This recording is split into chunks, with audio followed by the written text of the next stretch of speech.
Hello my dear students, welcome back to Lums Academy. I hope आप सब अच्छे होंगे और अपनी तैयारी लगातार कर रहे होंगे। स्टूडेंट 3 दिसंबर सन 2023 को एस्टेट का एग्ज़ाम हुआ है, जिसमें 60 नंबर का पोर्शन आपका होम साइंस का पूछा गया था।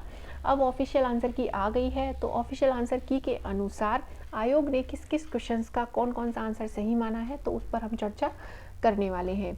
आगे जो बच्चे एस्टेट देना चाहते हैं तो उन्हें भी काफ़ी हेल्प मिलने वाली है। इस पेपर के माध्यम से उन्हें पता पड़ जाएगा कि जो पेपर का लेवल है वो क्या है, एग्ज़ाम में जो क्वेश्चन की जो फ्रेमिंग होती है वो किस तरीके से होती है। तो ये भी आप सबको इस पेपर के माध्यम से पता लगने वाला है जो आगे बच्चे एस्टेट देना चाहते हैं। तो आइए डिस्कस करते हैं। तो इसमें सबसे पहला जो क्वेश्चन पूछा गया है वो ये है कि व्यापार के अनुचित साधनों और प्रथाओं से उपभोक्ता को सुरक्षा और न्याय कौन देता है। इस क्वेश्चन में पूछा गया है कि जो खाने पीने की चीज़ें होती हैं उसमें जो व्यापारी मिलावट कर देते हैं, तो उस मिलावट से बचने के लिए उपभोक्ता सुरक्षा अधिनियम आया था। तो वो जो उपभोक्ता सुरक्षा अधिनियम है वो कौन सा है, जिससे उपभोक्ता को क्या मिलती है, सुरक्षा मिलती है कि वो मिलावट की चीज़ें खाने पीने से बच सके। तो इसमें जो सही आंसर है वो है दूसरा, उपभोक्ता संरक्षण अधिनियम 1986। हम सारे ऑप्शन नहीं पढ़ेंगे, जो सही ऑप्शन होगा उसी को पढ़ते जाएंगे क्योंकि इससे ज़्यादा टाइम वेस्ट होता है। तो इसमें जो सही आंसर है वो है दूसरा, उपभोक्ता संरक्षण अधिनियम 1986 क्या देता है, उपभोक्ताओं को सुरक्षा देता है। वो मिलावट की चीज़ें खाने पीने से बचते हैं या उपयोग करने से बचते हैं। दूसरा है इसमें फ्लेवोनाइड्स और आइसोफ्लेवोन्स की श्रेणी में आते हैं। तो इसका जो सही आंसर है वो है तीसरा, फाइटोकेमिकल्स। नेक्स्ट है इसमें एक पैथोलॉजिकल स्थिति है जो लंबे समय तक अधिक मात्रा में भोजन ग्रहण करने से होती है। एक ऐसी स्थिति है जो लंबे समय तक हम अधिक मात्रा में भोजन ग्रहण कर रहे हैं, तो वो स्थिति क्या है, कौन सी स्थिति है, कौन सी स्थिति उत्पन्न होती है। जब भाई जो हम भोजन ग्रहण करते हैं, हमारी जो डाइट है वो कैसी होनी चाहिए, बैलेंस होनी चाहिए। ना तो हमें अधिक मात्रा में भोजन ग्रहण करना है, ना हमें ज़्यादा मात्रा में भोजन ग्रहण करना है। हमें अपनी शारीरिक क्षमता के अनुसार ही क्या करना है, भोजन को ग्रहण करना है। अगर हम कम खाएंगे तब भी हमें प्रभावित करेगा, तब भी हमें भोजन प्रभावित करेगा। अगर हम भोजन ज़्यादा खाएंगे तब भी हमारी शारीरिक स्थिति क्या होगी, प्रभावित होगी। तो इसीलिए लंबे समय तक जब हम अधिक मात्रा में भोजन ग्रहण करते हैं तो वो जो स्थिति उत्पन्न होती है वो है ओवर न्यूट्रिशन। यानी कि इसका जो सही आंसर है वो है दूसरा, ओवर न्यूट्रिशन स्थिति उत्पन्न हो जाती है जब हम लंबे समय तक अधिक मात्रा में भोजन ग्रहण करते रहते हैं। तीसरा है इसमें विकासात्मक कार्य की अवधारणा किसने दी है। तो इसका जो सही आंसर है वो है रॉबर्ट हैविंगग्रस्ट ने। रॉबर्ट हैविंगग्रस्ट ने विकासात्मक कार्य की अवधारणा दी है।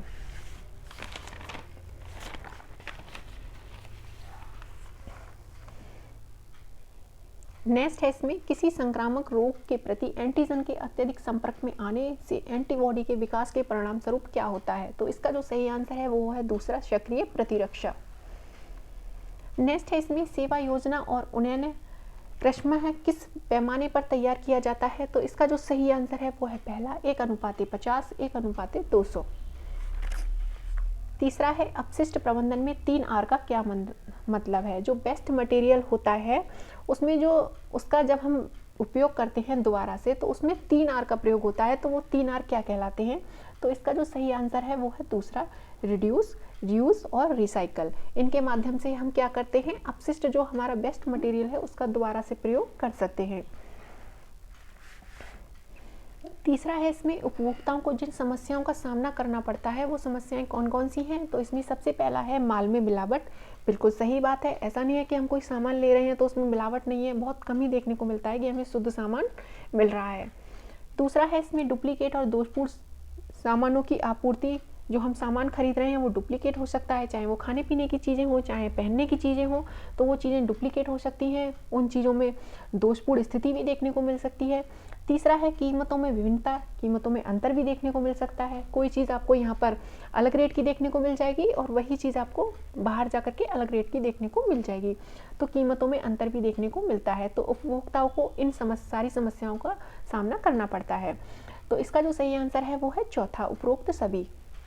नेक्स्ट है इसमें निम्नलिखित नियमित अस्पताल आहार का एक उदाहरण है। यानी कि जब हम बीमार हो जाते हैं, जब हम हॉस्पिटल में जाते हैं, फिर हम उसके बाद थोड़ा थोड़ा ठीक होने लग जाते हैं, तो डॉक्टर हमें एक डाइट फॉलो करने को कहता है कि हमें इस तरीके का शुरुआत में खाना खाना चाहिए। ये सभी हॉस्पिटलों में ज़्यादातर होता है। तो इसका जो सही आंसर है वो है पहला, साफ तरल आहार और नरम आहार। आपने देखा होगा कि जब हमें ऑपरेशन हो जाता है, कोई भी बीमारी है, तो जब उसका ऑपरेशन हो जाता है, ऑपरेशन होने के बाद डॉक्टर क्या कहता है कि आप एक लिक्विड डाइट लीजिए, यानी कि आप ऐसा आहार खाइए जो लिक्विड हो, जैसे जूस हो सकता है, चाय हो सकती है, तो आप साफ तरल आहार लीजिए। उसके बाद आप क्या करिए, नरम आहार यानी कि सॉफ्ट डाइट लीजिए, सॉफ्ट फूड लीजिए, जिससे कि वो क्या हो सके, जल्दी से पच सके।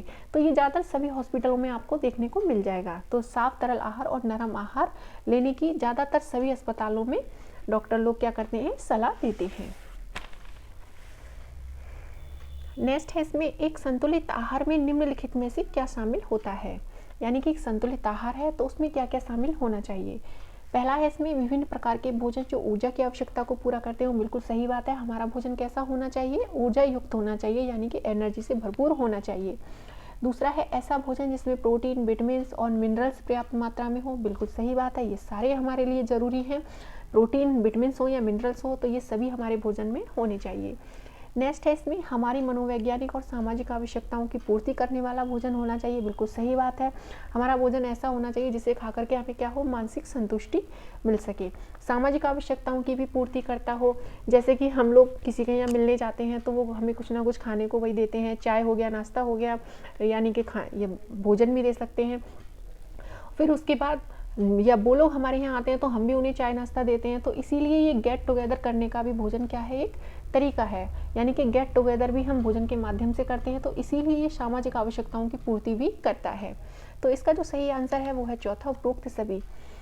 नेक्स्ट है इसमें प्रबंधन के चरणों का सही क्रम क्या है, तो इसका जो सही आंसर होगा वो है पहला। जब हम किसी लक्ष्य को प्राप्त करना चाहते हैं तो हम इन 4 चरणों में अपने कार्य को करते हैं। सबसे पहला हम क्या करते हैं, योजना बनाते हैं, यानी कि प्लानिंग करते हैं। हमें किसी कार्य को करना होगा तो हम क्या बनाएंगे, सबसे पहले प्लानिंग बनाएंगे, उसके बाद आयोजन करेंगे, उसके बाद नियंत्रण करेंगे, उसके बाद क्या करेंगे, मूल्यांकन करेंगे। यानी कि पहले हमने योजना बनाई, उसके बाद हमने उसको ऑर्गेनाइज किया, आयोजन किया, यानी कि उस पर काम करना स्टार्ट कर दिया। तीसरा है नियंत्रण, यानी कि समय समय पर हम उसको देखते भी रहे कि कार्य हमारा ठीक तरीके से चल रहा है या नहीं चल रहा है। नेक्स्ट है इसमें मूल्यांकन, यानी कि जब वो काम पूरा हो जाता है उसके बाद हम देखते हैं कि काम हमारा किस तरीके से सफल हुआ, कितना सफल हुआ, और हमने किस तरीके से उस पर काम किया। तो मूल्यांकन भी करना ज़रूरी है। तो इन 4 चरणों में हम क्या करते हैं, मैनेजमेंट करते हैं। नेक्स्ट है इसमें भोजन, पोषक तत्वों और उनकी क्रिया, अंत्यक्रिया तथा स्वास्थ्य तथा रोग से संबंध के विज्ञान को क्या कहा जाता है। ये सारी चीज़ें आप एक बुक में पढ़ते होंगे, वो बुक कौन सी है, आहार पोषण, लेकिन यहाँ पर पोषण लिखा हुआ है, यानी कि न्यूट्रिशन। तो इसका जो सही आंसर है वो है तीसरा। भोजन हो, पोषक तत्व हो, ये सब हम कहाँ पढ़ते हैं, आहार पोषण की बुक में ही तो पढ़ते हैं। तो इसीलिए जो इसका सही आंसर है वो है तीसरा, पोषण। नेक्स्ट है इसमें हृदय रोग से पीड़ित रोगी के लिए आहार प्रबंधन में निम्नलिखित सिद्धांत शामिल है। कोई व्यक्ति है या कोई भी व्यक्ति है वो हृदय रोग से पीड़ित है, तो उस व्यक्ति के लिए किस प्रकार का आहार होना चाहिए या किन सिद्धांतों को फॉलो करना चाहिए। सबसे पहला है कम कैलोरी युक्त आहार होना चाहिए। बिल्कुल सही बात है, ज़्यादा कैलोरी आहार हृदय रोग वाले व्यक्ति को नहीं लेने चाहिए। दूसरा है कम संतृप्त वसा और उच्च पूफा लेना चाहिए। बिल्कुल सही बात है, ज़्यादा चिकनाई विकनाई की चीज़ें हमें नहीं खानी चाहिए अगर हम हृदय रोग से पीड़ित हैं। तीसरा है सामान्य प्रोटीन लेनी चाहिए। बिल्कुल सही बात है, उच्च प्रोटीन हमें नहीं लेनी चाहिए। तो इसका जो सही आंसर है वो है चौथा, क्योंकि ये सारे ही सही हैं। तो इसका जो सही आंसर होगा वो है चौथा, सभी विकल्प सही हैं। नेक्स्ट है इसमें निम्न में से कौन सा कथन पेरिटल न्यूट्रिशन के लिए सही है। पेरिटल न्यूट्रिशन के लिए कौन कौन से कथन सही हैं, तो 4 कथन दिए हुए हैं। सबसे पहला है जिन रोगियों को पोषण संबंधी सहायता की आवश्यकता होती है उनके लिए पोषण पूरकों का प्रावधान करता है। बिल्कुल सही बात है भाई, जो लोग हैं जो आर्थिक रूप से कमज़ोर हैं, जो अपने लिए पोषक तत्वों की ठीक तरीके से प्राप्ति नहीं कर पाते हैं, तो उनके लिए पेरिटल न्यूट्रिशन क्या करता है, पोषण संबंधी सहायता प्रदान करता है। नेक्स्ट है इसमें भूखमरी को रोकता है और जीवन को बचाने में मदद करता है। बिल्कुल सही बात है भाई, जो भूखे लोग हैं जिनको भोजन नहीं मिल पा रहा है तो उनकी भूखमरी को रोकता है और उनका जीवन बचाने में मदद करता है। भाई जब हम भोजन नहीं लेंगे, भोजन नहीं खाएंगे तो हम क्या जीवित नहीं रह पाएंगे। तो इसीलिए भूखमरी को रोकना और जीवन को बचाने में मदद करता है पेरिटल न्यूट्रिशन। तीसरा है इसे पेरिफेरल या केंद्रीय शिराओं के माध्यम से प्रदान किया जाता है। बिल्कुल सही बात है, तो इसीलिए तीनों ऑप्शन सही हैं। तो इसका जो सही आंसर होगा वो है चौथा, सभी विकल्प सही हैं।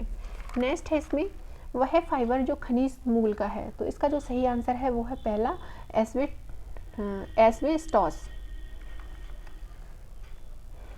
नेक्स्ट है इसमें निम्न में से कौन सा कथन गलत है। ये 4 कथन दिए हुए हैं, इसमें से गलत छांटना है हमें। तो सबसे पहला है भोजन उन सभी पोषक तत्वों का स्रोत है जो स्वस्थ रहने के लिए आवश्यक है। बिल्कुल सही बात है। हम भोजन को क्यों ग्रहण करते हैं, क्योंकि हमें उस भोजन से हमें पोषक तत्वों की प्राप्ति हो सके और हम क्या रह सके, स्वस्थ रह सके। नेक्स्ट है इसमें भोजन हमारे अस्तित्व के लिए बुनियादी तौर पर आवश्यक है। बिल्कुल सही बात है।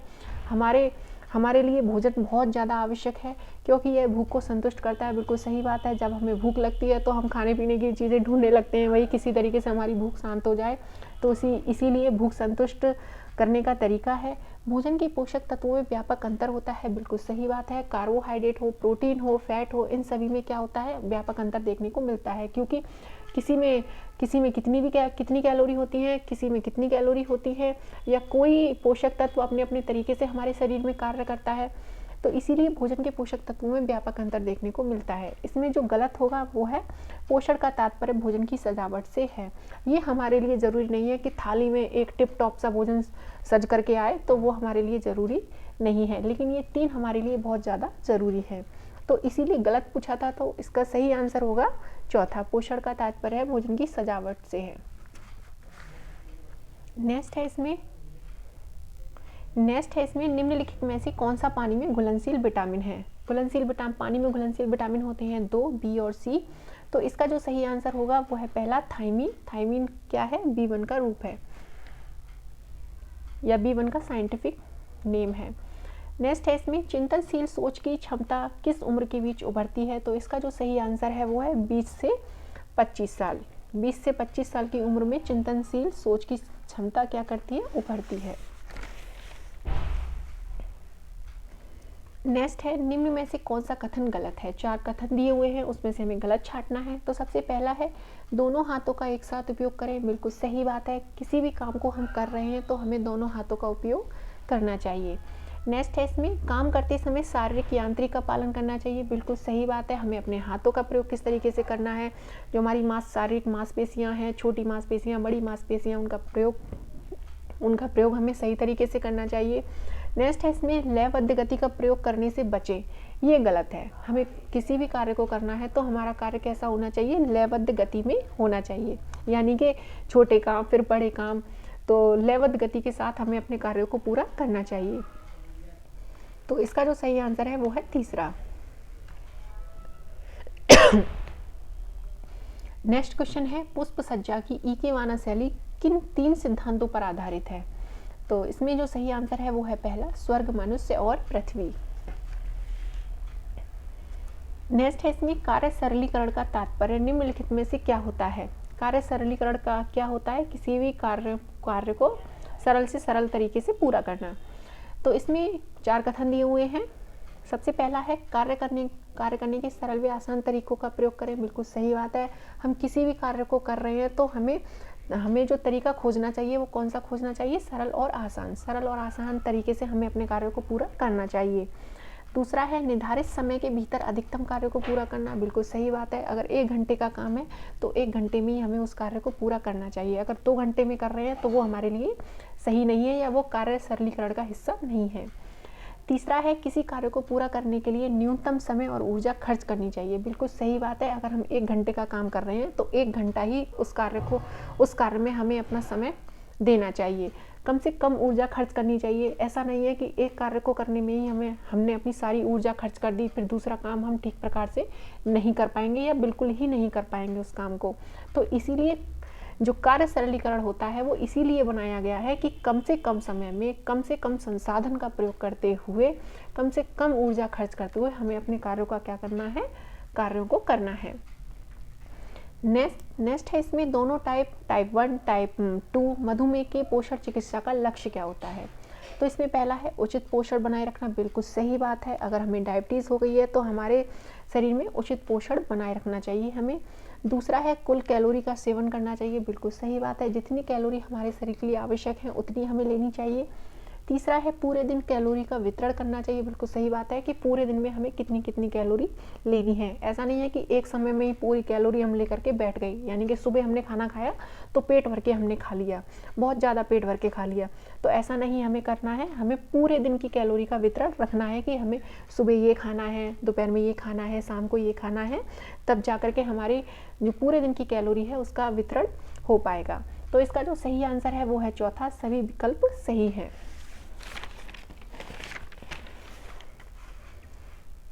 नेक्स्ट है इसमें मूल्य मानक लक्ष्य क्या होते हैं। तो मूल्य मानक लक्ष्य प्रबंधन में मदद नहीं करते हैं, बिल्कुल गलत बात है। मैनेजमेंट में ये हेल्प करते हैं मूल्य मानक और लक्ष्य। दूसरा है इसमें योजना बनाते समय इसे नज़रअंदाज करना चाहिए, बिल्कुल गलत बात है। जब हम मैनेजमेंट करते हैं तो इनका हमें क्या करना चाहिए, ध्यान देना चाहिए। नेक्स्ट है इसमें प्रबंधन के प्रेरक कारक हैं, बिल्कुल सही बात है। मूल्य मानक और लक्ष्य क्या हैं, हमारे मैनेजमेंट के प्रेरक कारक हैं। तो इसका जो सही आंसर है वो है तीसरा। नेक्स्ट है इसमें शैशवावस्था के दौरान निम्नलिखित में से कौन सा विकासात्मक कार्य है, यानी कि शैशवावस्था के दौरान बच्चे में किस तरीके के विकास हमें देखने को मिलते हैं। सबसे पहला है चलना और बोलना सीखना। शैशवावस्था में बच्चा चलना और बोलना सीखता है, बिल्कुल सही बात है। दूसरा है ठोस भोजन ग्रहण करना सीखता है, बिल्कुल सही बात है। जब वो माँ का दूध पीता है, माँ के दूध के बाद वो धीरे धीरे धीरे धीरे भोजन यानी कि ठोस भोजन ग्रहण करना भी सीखने लगता है। तीसरा है मल त्याग पर नियंत्रण करना सीखना, बिल्कुल सही बात है। शैशवावस्था के दौरान वो ये सीखता है कि कहाँ पर हमें मल त्याग करना चाहिए, हमें वो मतलब उस पर नियंत्रण रखना चाहिए। ऐसा नहीं है कि जब छोटा बच्चा होता है वो बिस्तर पर टॉयलेट कर रहा है तो, लेकिन जब वो थोड़ा बड़ा होने लग जाता है शैशवावस्था के दौरान तो मल त्याग पर नियंत्रण करना भी सीख जाता है। तो इसीलिए इसका जो सही आंसर है वो है चौथा, उपरोक्त सभी। नेक्स्ट है इसमें एलिफैटिक पॉलीमाइड का उपयोग किस फाइबर को बनाने में किया जाता है। तो इसका जो सही आंसर है वो है नायलॉन। नायलॉन बनाने में एलिफैटिक पॉलीमाइड का उपयोग किया जाता है। तीसरा है निम्नलिखित में से कौन सा भोजन का गैर पौष्टिक कार्य है, यानी कि निम्नलिखित में से कौन सा भोजन का गैर पौष्टिक कार्य है, यानी कि ऐसा कौन सा एक कार्य इसमें से नहीं है जो पौष्टिक रूप से हमारे लिए आवश्यक नहीं है या लाभदायक नहीं है। तो इसका जो सही आंसर है वो है पहला, क्योंकि इसमें नहीं पूछा गया तो इसका जो सही आंसर है वो है पहला। भोजन धन और स्तर का प्रतीक नहीं होता है। पौष्टिक कार्यों में इस आंसर को सही नहीं माना जाएगा। हालांकि ये सही है कि भोजन धन और स्तर का प्रतीक होता है। आप थोड़ा ग्रामीण एरिया में देखोगे, आप थोड़ा निम्न स्तर पर देखोगे तो भोजन अलग देखने को मिल जाएगा। आपको थाली में 2 रोटी रखी है, चावल है, दाल है। लेकिन वहीं आप थोड़े मतलब सिटी एरिया में या थोड़े धनी व्यक्ति के यहाँ देखेंगे तो भोजन आपको अलग देखने को मिल जाएगा, उसमें कई वैरायटी आपको देखने को मिल जाएंगी। लेकिन यहाँ पर पौष्टिक कार्य पूछा गया है तो पौष्टिक कार्य जो नहीं है वो है पहला। बाकी के 3 हम पढ़ लेते हैं कि किस हिसाब से नहीं है। भोजन शारीरिक वृद्धि और विकास में मदद करता है, बिल्कुल सही बात है। जब हम भोजन को खाते हैं, पोषक तत्वों को ग्रहण करते हैं तो हमारे शरीर में क्या होता है, वृद्धि और विकास होता है। तीसरा है भोजन शरीर के ऊतकों की मरम्मत करता है, बिल्कुल सही बात है। चौथा है भोजन संक्रमण से बचाता है, बिल्कुल सही बात है। अब आप समझ गए होंगे कि हमारे शरीर में पौष्टिक कार्य जो करता है भोजन, वो इसमें पूछे गए हैं, लेकिन जो नहीं है वो है पहला। तो इसीलिए इसका जो सही आंसर होगा वो है पहला, भोजन धन और स्तर का प्रतीक नहीं होता है। नेक्स्ट है इसमें किस अवधि में व्यक्तिगत स्वायत्तता प्राप्त करना एक प्रमुख विकासात्मक कार्य है। तो इसका जो सही आंसर है वो है युवावस्था। किशोरावस्था भी हो सकता है लेकिन आयोग ने युवावस्था माना है, तो इसीलिए इसका आंसर है युवावस्था। नेक्स्ट है इसमें कमरों के बीच संबंध को क्या कहा जाता है। तो कमरों के बीच संबंध को कहा जाता है कमरों का समूहन। कमरों के बीच संबंध को स्थापित करता है। नेक्स्ट है इसमें वह विकासात्मक प्रक्रिया जिसमें एक बच्चा यौन रूप से परिपक्व हो जाता है, वह अवस्था क्या कहलाती है। तो वह अवस्था कहलाती है तरुण अवस्था। तो इसका जो सही आंसर है वो है पहला। नेक्स्ट है इसमें कौन सा रेशा सन के पौधे के डंठल से प्राप्त होता है। तो इसका जो सही आंसर है वो है तीसरा, लीलिन। लीलिन का रेशा हमें क्या होता है, पौधे के डंठल से प्राप्त होता है।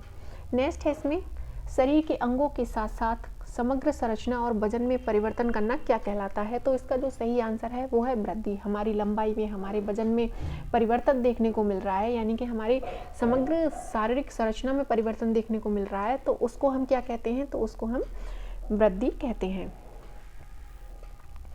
नेक्स्ट है इसमें पूरे उभरे हुए पैटर्न या पुष्प डिजाइन वाले भारी जैकार्ड के प्रकार के कपड़े को क्या कहा जाता है? तो इसका सही आंसर है चौथा, ब्रोकेड। नेक्स्ट है इसमें कमजोर हड्डियां, दांतों पर भूरे दाग, दांतों की संरचना में दोष किस पोषक तत्व की अधिकता के कारण होते हैं? यानी कि ये दोष किसकी अधिकता से देखने को मिलते हैं? तो इसका सही आंसर है चौथा, फ्लोराइड पोषक तत्व की अधिकता से हमें ये सारे दोष देखने को मिलते हैं।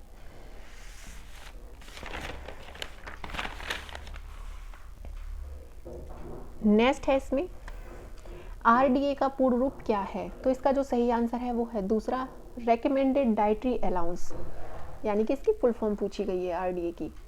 तीसरा है इसमें मोलेसिस गुड़ निम्नलिखित में से किसके लिए प्रयुक्त मिलावट है? यानी कि किस में हम मिला सकते हैं? तो दही में गुड़ को मिला सकते हैं, नहीं मिला सकते। अगर हम गुड़ को दही में मिलाएंगे तो वो अलग अलग देखने को मिलेगा, लेकिन हम शहद में क्या कर सकते हैं? गुड़ को मिला सकते हैं। शहद को आप चाशनी के रूप में बनाइए, फिर उसको शहद में मिला दीजिए तो अंतर देखने को नहीं मिलेगा, मक्खन में नहीं मिला सकते हैं। तो इसका जो सही आंसर है वो है दूसरा, शहद में हम गुड़ को मिला सकते हैं, यानी कि मिलावट कर सकते हैं।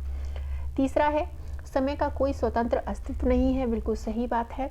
इसके अलावा जिस क्रम में हम इसे मापते हैं अल्बर्ट आइंस्टाइन के अनुसार वो क्या है? तो वो है घटना। इसका सही आंसर होगा चौथा, अल्बर्ट आइंस्टाइन के अनुसार हम समय को घटना में माप सकते हैं। नेक्स्ट है इसमें उड़ीसा की पीपली गांव किसके लिए प्रसिद्ध है? तो इसका सही आंसर है तीसरा, एप्लिक वर्क। नेक्स्ट है इसमें पंक्तियों के माध्यम से बेचैनी और क्रिया दर्शाई जाती है।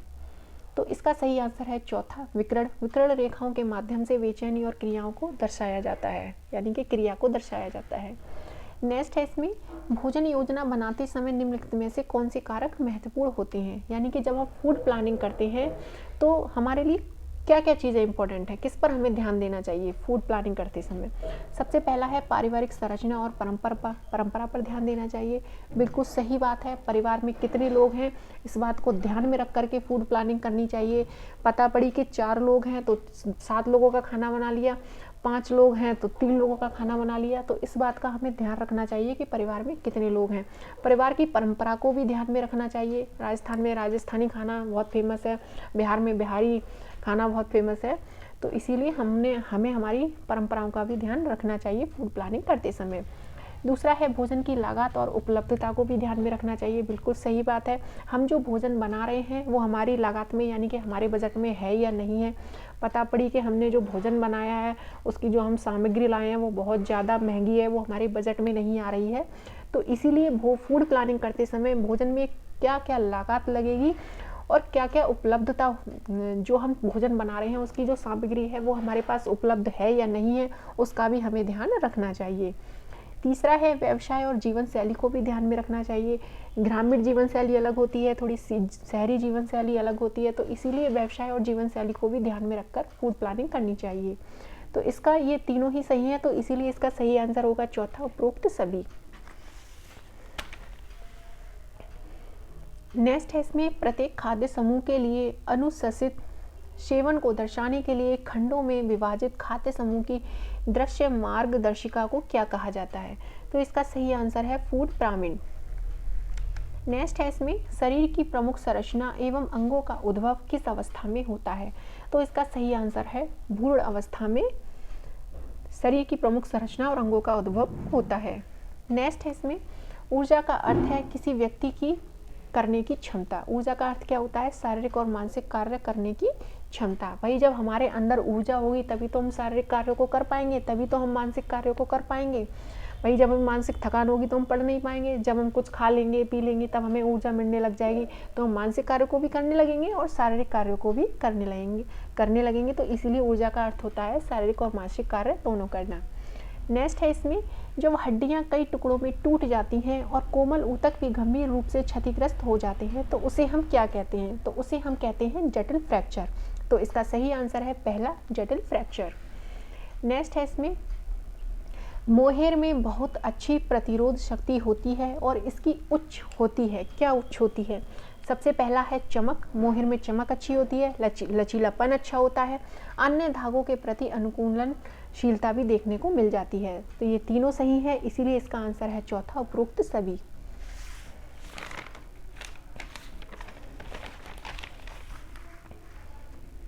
नेस्ट है जीवन की एक अवधि को संदर्भित करता है जिसके दौरान अधिकांश व्यवहार एक विशेष सोच या तरीके से प्रभावित रहती है। तो इसका सही आंसर है चौथा, विकासात्मक चरण अवस्था। नेक्स्ट है इसमें समय एक क्षणभंगुर, सीमित और मानव संसाधन है, लेकिन खाली स्थान में क्या आएगा, अमूर्त। समय क्या है, एक अमूर्त संसाधन भी है, यानी कि समय को हम देख नहीं सकते। नेक्स्ट है इसमें रक्तस्राव के लिए प्राथमिक उपचार में निम्नलिखित में से क्या करना चाहिए, या हम क्या करते हैं प्राथमिक उपचार करते समय रक्तस्राव में। सबसे पहला है रोगी को जितना संभव हो उतना कम हिलाएं। ये बिल्कुल सही बात है। अगर किसी रोगी व्यक्ति का रक्तस्राव हो रहा है, ब्लीडिंग हो रही है, तो उसको कम हिलाना चाहिए। हिलाने से क्या होगा, ब्लीडिंग ज़्यादा होने लग जाएगी। दूसरा है घाव पर दबाव डालकर भारी रक्तस्राव को रोकना चाहिए। बिल्कुल सही बात है। आपने देखा होगा कि जब हमें चोट लग जाती है छोटी मोटी, तो हम उस घाव पे क्या करते हैं, दबाव, कॉटन रखते हैं, दबाव डालते हैं और वो ब्लड क्या होता है, वहीं के वहीं रुक जाता है। तीसरा है एक संपीड़न पट्टी लगाएं। बिल्कुल सही बात है। तो ये तीनों ही ऑप्शन सही है, इसीलिए इसका सही आंसर होगा चौथा, उपरोक्त सभी। नेक्स्ट है अगर कपड़े पर खून के दाग हैं तो क्या करें। खून के दाग जब कपड़े पर लग जाते हैं तो हमें क्या करना चाहिए, कैसे खून के दाग हमें कपड़े से छुटाने चाहिए। तो इसका सही आंसर है पहला, ठंडे पानी में भिगोएं और फिर पतला अमोनिया डालें और उसे क्या करें, धो लें। कई बच्चे क्या करते हैं, गर्म पानी या गुनगुना पानी भी लगा करके ऑप्शन में चले आते हैं, लेकिन इसका जो सही आंसर है वो है पहला। नेक्स्ट है इसमें, ये बहुत पूछा भी जा चुका है। फिर है फर्श की सजावट का एक रूप है जो बंगाल और आसाम में लोकप्रिय है। तो इसका सही आंसर है अल्पना। ये भी बहुत क्वेश्चन पूछा जाता है, बहुत नॉर्मल क्वेश्चन है ये। नेक्स्ट है इसमें कौन सा कथन गलत है। 4 कथन दिए हुए हैं, उसमें से हमें गलत छांटना है। तो सबसे पहला है विकास निरंतरता और असत्यता दोनों को दर्शाता है। बिल्कुल सही बात है। विकास सामान्य से विशिष्ट की ओर चलता है। बिल्कुल सही बात है। विकास कोई आजीवन प्रक्रिया नहीं है, ये गलत है, क्योंकि विकास क्या है, आजीवन प्रक्रिया है। हम जिंदगी भर सीखते रहते हैं, इसलिए हमारा विकास क्या होता है, आजीवन चलता रहता है।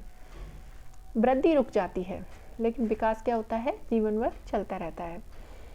इनमें से कौन सा कथन सही है। अब इसमें से हमें क्या करना है, गलत छांटना है। सबसे पहला है, मतलब सही छांटना है, इसमें से सही कौन सा है। तो इसमें पहला है समय प्रबंधन समय को प्रभावी ढंग से नियंत्रित और उपयोग करने की व्यवस्था है। बिल्कुल सही बात है। जब हम टाइम मैनेजमेंट करते हैं तो टाइम मैनेजमेंट क्या होता है, सही समय पर हमारे कार्यों को पूरा करता है और हमारे सही का सही उपयोग हमें बताता है कि 1 घंटे का काम है, 2 घंटे का काम है, तो इसे हमें 2 घंटे में ही किस तरीके से पूरा करना चाहिए। तो टाइम मैनेजमेंट हमको ये बताता है। तो पहला सही है। दूसरा है समय प्रबंधन आपको जो आप चाहते हैं उसे समय पर पूरा करने में मदद करता है। बिल्कुल सही बात है। अगर हमने ठान लिया है कि हमें टाइम मैनेजमेंट के अनुसार हमें अपना 1 घंटे का काम 1 घंटे में ही करना है, उसमें हमें 2 घंटे नहीं लगाने हैं, तो टाइम मैनेजमेंट क्या करता है, इसमें हमारी हेल्प करता है। तो इसका जो सही आंसर है वो है तीसरा, क्योंकि ये दोनों ही सही है, पहला दूसरा दोनों। नेक्स्ट है इसमें विकास शरीर के केंद्रीय अंश से परिधि तक बाहर की ओर बढ़ता है, तो वो क्या कहलाता है, तो वो कहलाता है प्रॉक्सिमो डिस्टल प्रिंसिपल। तो इसका पहला आंसर सही है। तीसरा है इसमें वॉल हैंगिंग एक प्रकार की सहायक वस्तु है। तो ये कैसी वस्तु है, तो ये क्या है, सजावटी वस्तु है, यानी कि दीवार पे लगाने की वस्तु होती है वॉल हैंगिंग। तो ये कैसी वस्तु हो गई, सजावटी वस्तु हो गई। तो इसका सही आंसर है पहला। नेक्स्ट है इसमें निम्नलिखित में से किस पोषक तत्व की कमी से अप्रतिवर्ती अंधापन देखने को मिलता है। नेक्स्ट, तो इसका सही आंसर है दूसरा, विटामिन ए। विटामिन ए की कमी से हमें अंधापन देखने को मिलता है।